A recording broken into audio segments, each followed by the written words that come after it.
కామారెడ్డి జిల్లా బాన్సువాడలో private ambulance డ్రైవర్ల వల్ల లవ్ జిహాద్ జరుగుతుందని హిందూ సంఘాలు రాస్తారోకో చేపట్టారు. వొకేషనల్ కాలేజ్లోని స్టూడెంట్స్ ను ప్రైవేట్ అంబులెన్స్ డ్రైవర్లు ట్రైనింగ్ నర్స్ ని ప్రేమ పేరుతో లవ్ జిహాద్ కు పాల్పడుతున్నారని మండిపడ్డారు.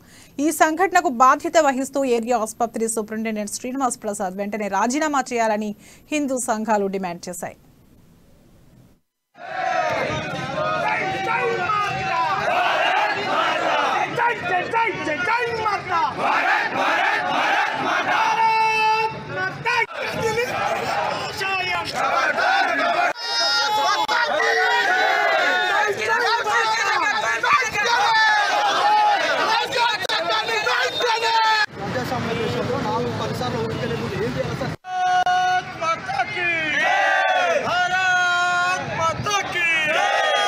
అందరికీ జై శ్రీరామ్. నా పేరు గుడుగుట్ల శ్రీనివాస్, మాది బాన్సువాడ పట్టణం. విశ్వ హిందూ పరిషత్ పిలుపు మేరకు మేము ఈ రోజు బాన్సువాడ ఏరియా ఆసుపత్రి ముందు రస్తారోకో నిర్వహించడం జరిగింది.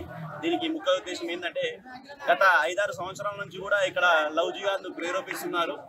హాస్పిటల్కి సంబంధించిన స్టాఫ్ కాకుండా ప్రైవేట్ అంబులెన్స్ వ్యవస్థ మొత్తము 24 గంటలు హాస్పిటల్లోనే పడిగాపులు కాల్చుకుంటూ ఇక్కడికి వచ్చే నర్సింగ్ కాలేజ్ విద్యార్థులను మరియు వచ్చే పేషెంట్లను మరియు అందులో వర్క్ చేసే స్టాఫ్ నర్సులను మరి వీళ్ళు ఆర్థికంగా మభ్యపెట్టి లోపరుచుకొని వాడుకొని పెళ్లి చేసుకుంటామని చెప్పి నమ్మించి ప్రేమించి కడుపు చేసి వదిలేసిన సంఘటనలు చాలా జరుగుతున్నాయి.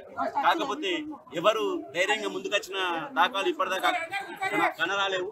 కానీ మొన్న వారం క్రితం ఒక అమ్మాయి ధైర్యంగా కేసు పెట్టడం జరిగింది. ఆ కేసు పెట్టి వారం